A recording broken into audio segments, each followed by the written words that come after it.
बाबा, आप तो ऐसे कह रहे हैं जैसे वैशाली नगर जाते ही मुझे काला पानी की सजा मिल जाएगी। आम्रपाली।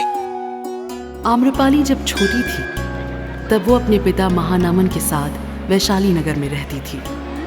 लेकिन जैसे जैसे आम्रपाली बड़ी होने लगी, उसके पिता उसे वैशाली से दूर एक छोटे से गांव में ले आए। एक बहुत बड़ा कारण था कि उसके पिता वैशाली का नाम तक नहीं लेना चाहते थे। आम्रपाली वहां जाने की जब भी जिद करती, वो उसे टाल देते। अच्छा, अगले साल पक्का मेला लेके चलूंगा। आप हर साल यही कहते हो। लेकिन एक दिन आम्रपाली ने रो रो कर अपना बुरा हाल कर दिया। देख आम्रपाली, तू वैशाली नगर जाना चाहती है ना? मेरी भी एक शर्त है, तुझे वहां लड़के के भेष में चलना होगा। ये शर्त सुनते ही आम्रपाली बहुत हैरान हो गई।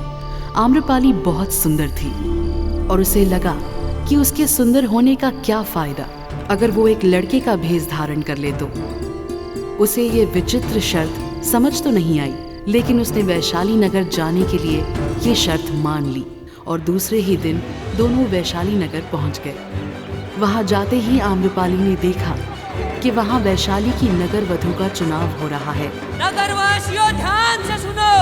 जो लड़की अपने रूप से पूरे वैशाली नगर को मंत्र मुक्त कर देगी, वही बनेगी वैशाली की नगर वधू। ये सुनते ही महानामन के चेहरे का रंग उड़ गया और वो जैसे ही आम्रपाली को वहां से ले जाने के लिए मुड़े, उन्होंने देखा कि आम्रपाली अपने असली रूप में आ चुकी थी, एक सुंदर लड़की के रूप में।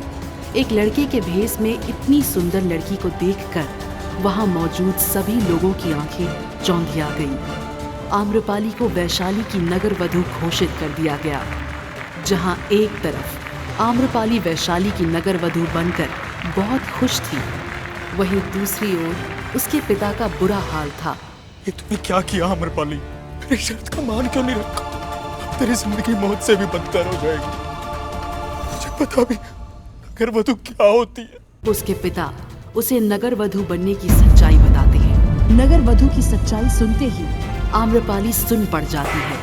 आखिर क्या है नगर वधू बनने की सच्चाई, जिसे सुनकर आम्रपाली के पैरों तले जमीन खिसक जाती है?